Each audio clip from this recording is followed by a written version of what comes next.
Bienvenidos a las tertulias de Periodista Digital. Hoy tenemos la suerte de contar con Santiago Álvarez. Buenas tardes. ¿Qué tal? Buenas tardes. Hoy nos viene a hablar de su primera novela, La ciudad de la memoria, que ha sido publicada por la editorial Almuzara, editorial cordobesa. Y a mí me gustaría empezar ya fuertes, ¿no? Me gustaría que empezáramos hablando de las influencias, porque son inevitables y porque un cinéfilo, amante del género negro, las va a disfrutar leyendo. Precisamente el título, las entradillas que hay al comienzo de cada capítulo, que son citas de películas de grandes clásicos americanos, de cine negro, Tener o no tener, La jungla de asfalto, Chinatown, grandes obras. Me gustaría que nos hablaras de cuáles son tus influencias a la hora de ponerte a escribir. Sí, bueno, las influencias literarias en La ciudad de la memoria serían un poco sorprendentes, porque yo vengo de unos palos bastante distintos de lo que es el canon norteamericano, ¿vale? A mí me encanta, sobre muchas otras cosas, Jim Thompson, pero también adoro el tono narrativo de Paul Auster. También soy un fan de Tolkien, también me debo algo a los escritores del siglo XIX, Dostoyevsky, también me gusta mucho Kafka. Pero sí que hay una influencia importante del tema de lo que decías, del cine negro americano de los años 40-50, porque, claro, el protagonista es un detective. Este detective, hoy día los detectives españoles no pueden trabajar en asesinatos, no pueden trabajar en lo que trabajan los detectives americanos que estamos acostumbrados a ver en las series. Entonces, claro, tenía que hacer algo especial. Entonces, lo especial se trata de rescatar la memoria, rescatar el pasado, y lo hago por medio de un personaje que digamos que es una especie de Alonso Quijano, que en lugar de haber enloquecido por la continua lectura de novelas de caballería, enloquecido por el visionado continuo del género negro de los años 40-50. Entonces todo eso le impregna a él y digamos él odia este mundo y él se refugia en ese. Entonces, claro, un tipo bajito, una mezcla entre Alfredo Landa y Woody Allen, vamos a decir, que no le llega a Boggy, refugiado en el pasado, siendo detective en una ciudad como Valencia en la que tienes que tener cuidado. En fin, todo es un decorado de mucho conflicto, ¿no? Sí. Y es lo que hay. Es que Mejías, vamos, que era la segunda pregunta. Mejías es tu detective, es un detective que yo creo, y que por lo como lo presentas, que puede tener un recorrido muy importante. Mejías es, como tú dices, fanático de Bogart, tiene un póster en el despacho, ¿no? Es un tipo que su secretaria, que es como comienzas la novela con Berta, esta estudiante que busca un trabajo, no escribe a ordenador, sino que escribe con una Olivetti, que su película, su televisión es en blanco y negro, que una tarde que no tiene nada que hacer, creo que se ve 3 seguidas, que son La jungla de asfalto, El sueño eterno, y no recuerdo cuál era la tercera, en una tarde. Dice, esta tarde... Batirá el récord de visionados. Sí, era como el día 1 o justo después de las fiestas de Navidades. Sí, porque él dice una cosa que es que los días festivos no deberían existir, porque dice, ¿qué sentido tienen los días festivos? Claro, él no es una persona como los demás, dice, no hay clientes, no puedo salir a la calle, no hay nada que hacer, con lo cual pues se dedica a ver cine, ¿no? Que no hay mejor forma de matar el tiempo que viendo cine, y sobre todo cine clásico americano, que yo me declaro desde aquí, ya lo sabéis todos, un fan absoluto.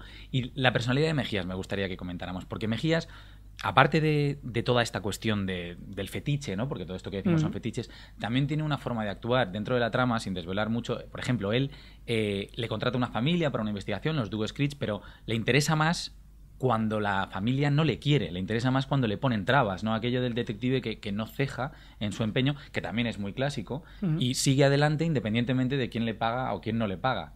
Claro, hay una imagen muy poderosa que yo creo que es fundacional en el personaje, que es, tú lo recordarás, una escena del Sueño Eterno cuando Bogart se baja del Packard en medio de la lluvia y va con las manos en los bolsillos de la gabardina hasta los codos, sin sombrero, y camina hacia la casa de Geiger, ¿no? Sin saber lo que se va a encontrar. Pues ahí hay como en ese acto de valentía desesperada, suicida, más allá de lo necesario, en la que él va solo a cara descubierta a ver con qué se enfrenta, pues eso es el núcleo de Mejías, eso es lo que es él, ¿no? O sea, ser valiente más allá de lo necesario, ser absurdamente buscador de causas perdidas, de un valor porque él piensa que el pasado brilla con la fuerza de lo auténtico. Entonces él vive iluminado por ese pasado. Igual que Don Quijote veía gigantes en lugar de molinos, pues él, digamos, ve escenas, ¿no? Él ve escenas. Entonces él quiere ser el protagonista de esa escena.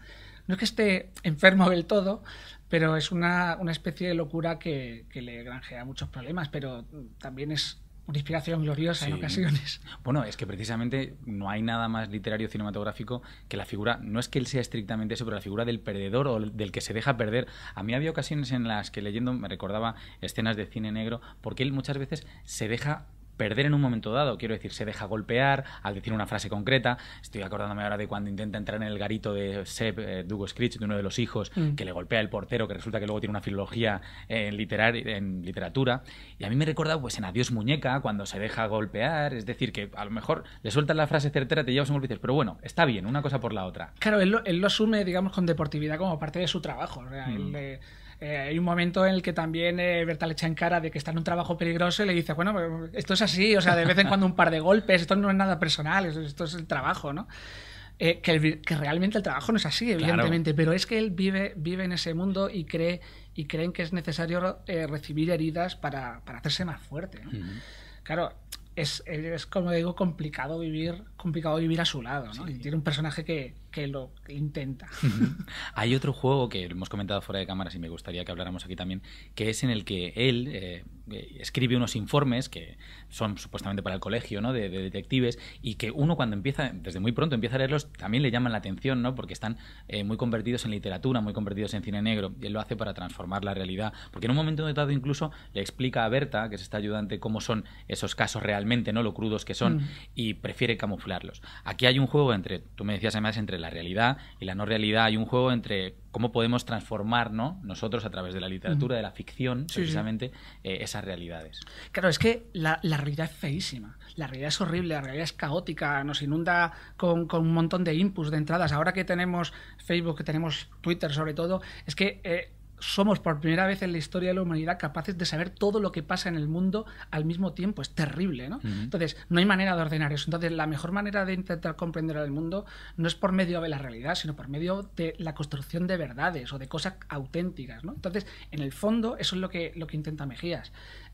Claro, Mejías, sus actuaciones son a veces tan paupérrimas, digamos, que entonces trata de embellecerlas. También es un modo de burlarse digamos, de la burocracia de su profesión, ¿no? O sea, él trata como de decir, bueno, incluso esto me sirve para proteger, porque si yo digo que mi coche dio 6 vueltas de campana, como nadie se lo cree, pues bueno, eso lo hago para protegerte a ti, porque así cuando pase tal cosa no irán a por ti, ¿no? Porque no se creerán que esta persecución, que este accidente ha ocurrido, ¿no? Entonces, bueno, ese es parte de juego importante. Hay un momento en el que dice que es más, no recuerdo cuál es el personaje, pero es algo así como, ¿quieres más real, tú o Robin Hood? Pues si lo piensas, dentro de 100 años tú y yo nada más que seremos una línea en una base de datos como mucho, pero Robin Hood seguirá ahí. Entonces, ¿quién es más de verdad? O sea, el concepto de la realidad y el de la verdad pues da mucho juego, ¿no? Y trato de explorarlo también. Y la construcción de los mitos, porque el Marlowe, para él la figura de Marlowe, como hemos dicho, está muy presente. Vamos a hablar un poquito de la trama, como decía antes también, sin adentrarnos mucho. La familia Dugo Screech es una familia poderosísima, el que la dirige es un anciano, el rey Arturo, ¿no? Que comentábamos antes también fuera de cámara, que recuerda al coronel Sterwood del Sueño Eterno. Y luego tiene toda una serie de descendientes más o menos metidos en problemas distintos que precisamente Mejías va investigando por separado, ¿no? A unos y a otros. Y al principio aparece una trama inmobiliaria que está presente y hay una serie de acciones, y luego al final, como ocurre muchas veces, es todo, cada familia es un mundo. O sea, yo creo que ahí está la investigación, ¿no? Cada familia es un mundo y es dificilísimo adentrarse en ella, más si es una familia poderosa. Las familias son como grandes mundos aparte. Claro, es lo que tú has resaltado bien. En realidad es como una monarquía, esa familia, ¿no? Que gobierna Valencia desde hace muchos años, porque en el momento de la posguerra pues está una persona con mucho dinero que empezó a construir allí, ¿no? Entonces hay realmente una genealogía real con sus rarezas y con su estudiada idiosincrasia. Además. Que... Eso es, sí. Y claro, y todas las grandes familias ocultan secretos. Entonces hay un secreto oculto de esa familia que es evidente que lo hay, pero no se sabe cuál es, y que al final te golpea al final. Porque no recuerdo dónde lo leí, pero decía, el pasado es algo curioso, siempre viaja con nosotros. A veces va cubierto, ¿no? Y de repente se desvela, o a veces no, pero siempre sabemos que el pasado lo tenemos aquí, ¿no? Entonces las cosas que hicimos en el pasado siempre estarán con nosotros, ¿no? Y de ahí es el concepto también de la ciudad de la memoria. Una ciudad que es Valencia, pero que puede ser cualquier ciudad, y que esconde secretos que a veces accionando algunos mecanismos sale a la luz y a veces no. Bueno, el día de la esperanza, ¿no? Sin adentrarnos mucho, el día de la proclamación de la República, 14 de abril del 31, tú juegas con una Valencia que ya no existe, con una Valencia que es la Valencia histórica, que además es muy atractivo, ¿no? Porque pensar cómo se llamaban antes estas plazas, ¿no? La Plaza del Ayuntamiento, Dato, las torres de la muralla, es decir, tú vas imaginando una ciudad, además de la ciudad actual de Valencia, que se puede ver reflejada, y de ahí que el título esté muy bien elegido. La ciudad de la memoria es esa ciudad en la que tú nos adentras con tu aventura. Es que hay un momento que Mejías pasa por al lado de la ciudad de la justicia y de la ciudad de las artes y de las ciencias y dice, pero ¿cuántas ciudades hay en esta ciudad? Y no ocurre solo con Valencia, ocurre con todas las ciudades de nuestro país, que son ciudades con una vida muy dilatada. Nuestra ciudad ha sido tantas cosas, Madrid, Valencia, todas las ciudades, de manera que hay tantos sustratos de historia, de cosas que hemos hecho las generaciones anteriores y que realmente están ahí, ¿no? En la ciudad de la memoria, en la portada se ve, están las dos acepciones. Por un lado es la historia, la memoria que ya está escrita, que es ese fondo de la ciudad, y por otro lado es la memoria que nosotros escribimos hoy, que es esa Berta que escribe ese informe, porque en realidad lo que hoy somos lo estamos escribiendo hoy día. Lo estamos construyendo. Cuidado que lo escribe en una Olivetti, porque no tiene ordenador. Mejías, eso es fantástico. Hay problemas con la tecnología, sí. Bueno, también quería que comentáramos otra cosa que es típica de la novela negra que tú has recogido. Decía Ricardo Bosque sobre tu novela en su magnífica revista Calibre 38, que es una novela muy canónica, y yo estoy de acuerdo, aunque creo que hay excepciones, pero por ejemplo una cosa típica de la novela que todos conocemos, que ya lo hizo también el cine negro americano, es ser un reflejo social de su momento, ¿no? Pues en esas películas en las que el policía es durísimo y golpea en los años 40, típico, estoy pensando en Sterling Hayden o en cualquier otro. Aquí tú haces una crítica social, yo creo que muy ajustada a la televisión, a los personajes que viven muchas veces de la farándula, a los hijos de grandes empresarios que ya han perdido un poco el norte y que no tienen un camino claro, ¿no? A incluso a la juventud, como la propia Berta, que sale del pueblo, va a la ciudad, que esto todavía existe, y tiene dificultades para sobrevivir, ¿no? Entonces necesita un trabajo puntual. También hay mucho de reflejo social y de cierta crítica. Claro, había un productor de la Warner Bros., que ahora no recuerdo su nombre, que decía, si quieres mandar un mensaje, contrata a la Western Union. O sea, no utilices tus historias para lanzar proclamas. En realidad no hay una intención directa y concreta de hacer esa crítica social, y precisamente por eso esa crítica social está ahí. Porque es una novela contemporánea, es una novela de nuestro tiempo, es una novela de Valencia, en la que hay gente poderosa, en la que hay gente humilde, en la que hay gente que lucha, en la que hay gente que es traicionada. Entonces todo eso acaba provocando que aflore todo esto que estamos hablando. Yo recuerdo el mail, mi agente me enseñó el mail que envió a la editorial donde presenta la novela. Y decía que a trama de corrupción, locales de prostitución, empresarios corruptos, y empezaba a decir una serie de cosas que yo no era consciente realmente. Digo, que si mi novela no va de esto. Pero claro, está ahí, porque es una novela contemporánea y es una novela que refleja lo que hay hoy día, y que también juega con los tópicos del género, los uso para poder contar los temas que me importan.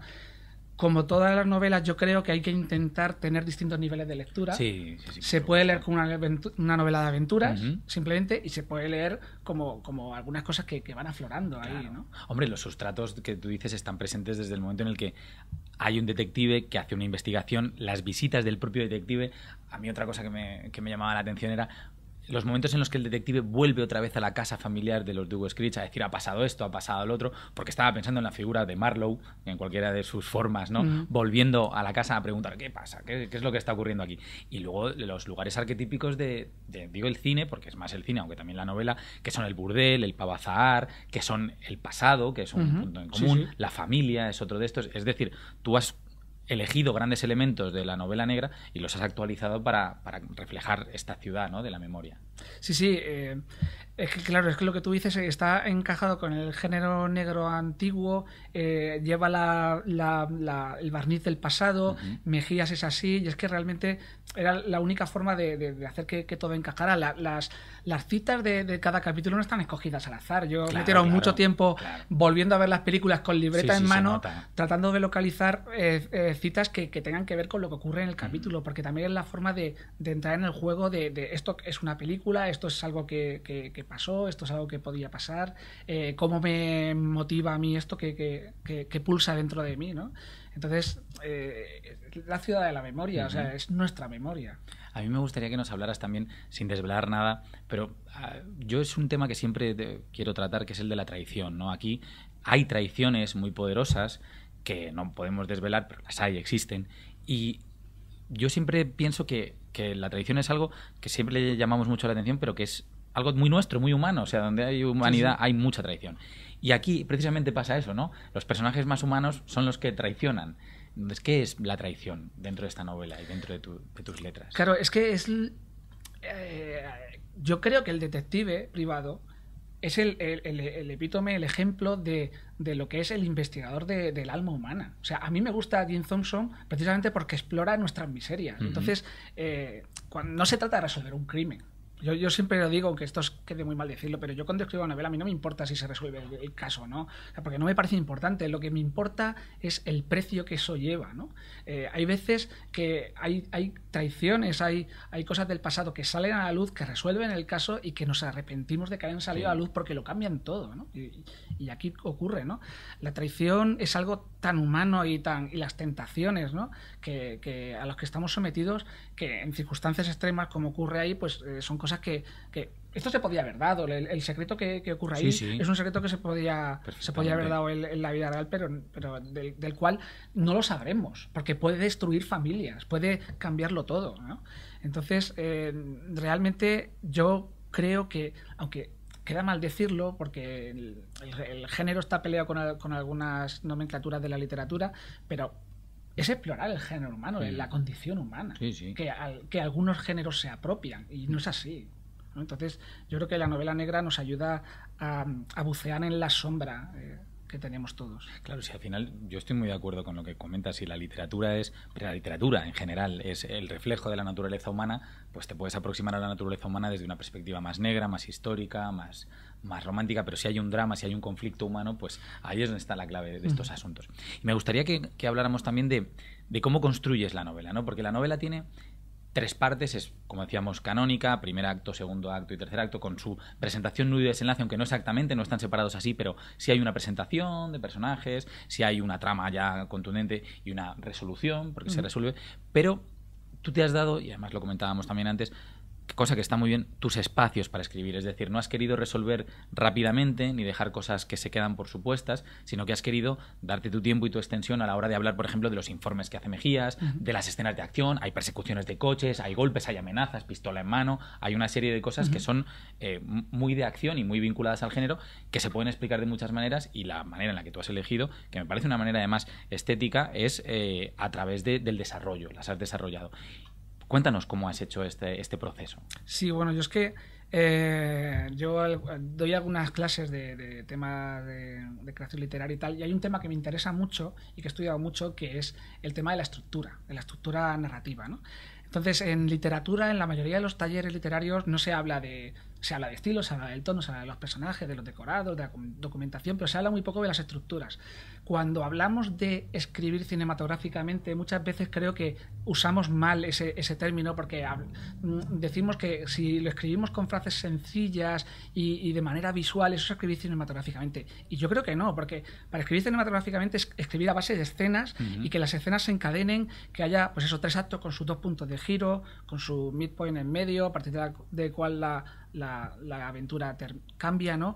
Entonces yo me he lanzado a trabajar de esta manera. Entonces es una manera como se escriben los guiones en el sentido estructural, ¿no? de la misma, y bueno, y esto te ayuda, pues, a trenzar las tramas, te ayuda. Hay un punto, por ejemplo, como decías al principio, que lo que le llaman el midpoint en muchos foros sobre el tema de estructura, que es el momento en que cambia todo, ¿no? El momento en que Mejías pasa de ser un tío que le han contratado para hacer algo, en el que él decide dar un paso más allá y ser proactivo, vamos a decir, o sea, buscar su propio sentido de la justicia o de lo que tiene que ser, ¿no? Entonces, todo esto está ahí pergreñado, y aunque es una novela que esto fastidia mucho, porque te dicen, me la leí en 2 días, y te lo dicen como diciendo, dame las gracias, y te da una rabia, porque aquí hay un trabajo de tiempo, ¿no? Sí, es verdad sí. que te digan eso pues implica que les Que ha se han gustado, metido, se han metido. pero la verdad es que a veces es frustrante, ¿no? Con el tiempo que lleva. Pero bueno, es la novela una vez que sale de nosotros ya de los lectores, Sí, con lo cual... y además también hacen sus propias interpretaciones y sus Sí, propias líneas. totalmente. Fíjate que todo esto que comentas de la escritura cinematográfica es algo que yo he tratado con muchos autores y creo que lo que me estás diciendo, que la literatura hoy en día casi que nos lo pide y efectivamente lo podemos afrontar de muchas maneras. Todos tenemos un background cinematográfico más o menos declarado, ¿no? Pero hemos construido muchos de nuestros discursos a través del cine, de la televisión incluso, Sí. y eso está presente en lo que escribimos. Y fíjate que esto está cambiando, porque hace unos años decirle a un autor que era muy cinematográfico era como ser, como diríamos, de serie B o de serie Z, ¿no? Es decir, usted no está entre los buenos que son solamente literarios. Y ahora afortunadamente ese paradigma ha cambiado y si se hace bien, porque esto es un trabajo cinematográfico, no quiere decir que pongas algunas referencias al cine, quiere decir que pensar cinematográficamente, ¿no? Es un trabajo enorme y también da unos resultados distintos que te permiten, digamos, conjugar el cine y la literatura, porque en tu novela ocurre, ¿no? Uno está pensando constantemente, yo sé que yo soy un devoto del cine negro como muchos otros, pero estás pensando constantemente en cine negro, cosa que está muy bien, ¿no? Te trae. Sí, esto, cuando el otro día me preguntaron, ¿alguna vez se te ha quedado tu personaje ahí sin saber qué hacer? Y digo, pues no, porque... Pero no por nada, sino porque yo trabajo a través de la obsesión en las cosas. Entonces, yo si pienso en este protagonista, pues tengo que obsesionarme como él. Entonces, yo durante un tiempo me he obsesionado y yo he puesto una máquina de escribir en mi cuarto y lo he llenado de adminículos que solamente tendría él en su escritorio. Tengo las paredes forradas de pósters de los años 40. Pero no es... eso lo veo yo, no lo ve nadie más. Pero es también un intento de yo meterme en ese mundo, ¿no? Entonces, generas ese universo, ¿no? Claro, y de ese universo y de lo que le inspira a él. Porque el otro día me dijeron, es que el cine negro americano de los años 40 es impostado. Porque, claro, es que ahí los actores sobreactuaban, claro, se actuaba de otra manera, los muertos caen de otra manera y todo esto, las expresiones son distintas. Y digo, sí, es verdad. Aquello, de hecho, es un decorado. De hecho, Bogart es un actor, no es el Philip Marlowe. Pero, bueno, ¿acaso nuestra vida claro. no es una película también? O nuestro cine, no tenemos... que también está impostadísimo. Pero nosotros en nuestra vida actual no representamos papeles, no somos personajes distintos, depende de con quién hablemos, no tenemos nuestro propio decorado, nuestra propia experiencia. Entonces no hay tanta diferencia. Lo importante es encontrar modelos que te inspiren a hacer algo auténtico hoy, ¿no? Entonces eso es lo que me ha motivado a mí. Al final es una forma de sugerir, no de mostrar evidentemente, sino de sugerir, porque el cine clásico americano lo que hace es sugerir, te sugiere. Además estaba el famoso código Hays, ¿no? Que impedía que mostraran violencia explícita o sexo explícito y decían cosas muy fuertes con las posibilidades que tenían. Yo, mientras hablabas, pensaba en Marc Ferro, ¿no? Las teorías del cine de que toda película es hija de su tiempo, ¿no? Y refleja un periodo y refleja también esa sociedad. Y claro, es que vivimos muy obsesionados con que lo nuestro, con que lo actual es más real. Y yo creo que habría que quitar real. Lo actual es actual, ¿no? Sí. Sin real. Real es otra cosa. Yo creo que vivimos, yo recuerdo los últimos 30 años de mi vida, vivimos con la obsesión de que somos la época culmen de nuestra civilización. Y eso es mentira, porque además tú vuelves 30 años atrás, que nuestro mundo no tenía nada que ver con el de ahora, no teníamos ordenadores y eso ya lo ha cambiado todo. Y entonces te das cuenta de que no, de que somos una cosita más en el desarrollo de la vida. Yo recuerdo una frase de José Luis San Pedro que me emocionó mucho, que él decía, y ya bastante mayor, en una conferencia decía: el mundo es una gran hoguera y yo soy una chispita de esas de las que salta de la hoguera y traza un arco, se va apagando y cuando caiga al suelo ya estará muerta. Dice, yo intento brillar con la máxima fuerza antes de caer. Qué bonito. Entonces, en realidad somos eso, no somos más. Sí, que vivimos de una manera muy egocéntrica, se entiende, no es el ombligo del mundo. Para ir cerrando esta charla, ¿habrá continuación? ¿Habrá más Mejías? Esperemos que haya más Mejías, ¿no? ¿Tienes algo entre manos? Sí. No se trata de una serie larga. Es una serie planteada como 4 volúmenes. 4 volúmenes, 4 elementos, 4 estaciones. Es cerrar un círculo. Porque yo no concibo esta serie como Sherlock Holmes, como House, como series que el personaje no evoluciona, que son casos, ¿no? Sino que tiene que haber un arco de transformación en cada volumen. Aquí evidentemente lo ves. Tanto de Mejías como de Berta, que de Berta hemos hablado muy poquito, pero Berta es muy interesante. Fantástico. Y entonces, claro, los personajes no pueden estar ejecutando arcos de transformación de manera infinita porque es imposible. Entonces sí que lo van a hacer en 4 pasos, ¿no? Entonces ese es el diseño que tengo yo preparado para ellos. Espérate, no nos quedemos con las ganas, porque para mí Berta es ese personaje femenino que empieza siendo un tanto ingenuo y acaba siendo pues una mujer ya que a veces, como decimos, se adelanta al detective, que sabe, que es más avispada que él. Berta no tiene nada que ver con la femme fatal, es una mujer todo lo contrario, es una mujer inteligente, digamos cabal, ¿no? ¿Cómo nos definirías a Berta? Que eso también es muy, muy atractivo. Esto tiene mucha culpa a mi mujer, porque yo también estoy harto de las mujeres perfectas en el cine y en la televisión. Estoy harto y en la literatura. Pero ella todavía me lo recordaba más, ¿no? Entonces, lo que traté de hacer es un personaje real, una persona que puede estar a nuestro alrededor, como Mejías también lo es, que eso sí que se acepta de manera normal, pero parece que a las mujeres le exigimos un grado de perfección inhumano, ¿no? Entonces, Berta es una persona extraordinaria, pero la vemos y parece una persona normal, ¿no? Y claro, igual que Mejías es una persona muy conservadora porque vive en el pasado, pero al mismo tiempo es un rebelde que se salta las normas, con lo cual aquí tenemos una paradoja. Berta tiene una paradoja inversa, que es una persona muy moderna, muy en las tecnologías, muy en el mundo, que quiere, con el sentido de la justicia, que todavía piensa, y es ese pensamiento que no debemos olvidar, de que podemos hacer algo para cambiar el mundo, demás, pero al mismo tiempo es una persona que viene de un entorno rural muy, muy alejado de la ciudad, que se maravilla por una gran ciudad para ella como Valencia, que bueno, a un madrileño no le parecerá tan grande, y sin embargo, pues tiene también esa tensión, ¿no? Entonces, eso, digamos, son dos personajes que enlazan muy bien y que, bueno, que cada uno tiene su propia evolución porque en direcciones bastante distintas. A mí me gusta pensar en Berta como el personaje que nos reconcilia con la ingenuidad de pensar en un mañana mejor, ¿no? Porque la palabra conciliación, que es una palabra que no, creo que es la primera vez que la nombro en una entrevista, pero está en la novela. Es una palabra que no está de moda, es una palabra que no nos gusta hablar, nos gusta la pelea, pero la conciliación no nos gusta. Hay un intento de conciliar algunas cosas del pasado, cosas de los bandos, de las trincheras que es este país, ¿no? Y demás. Entonces, bueno, pues todo eso no puede ocurrir sin Berta. No nos podemos olvidar que Berta va recibiendo las reglas, grandísimas reglas, ¿no?, que le deja Mejías, y las va escribiendo en la libreta y las tiene allí anotadas, y bueno, son una serie de indicaciones, camino a seguir. Santiago, muchísimas gracias por esta charla. Muchas gracias a vosotros. Ha sido un placer estar contigo. Igualmente. Muchas gracias, nos despedimos aquí.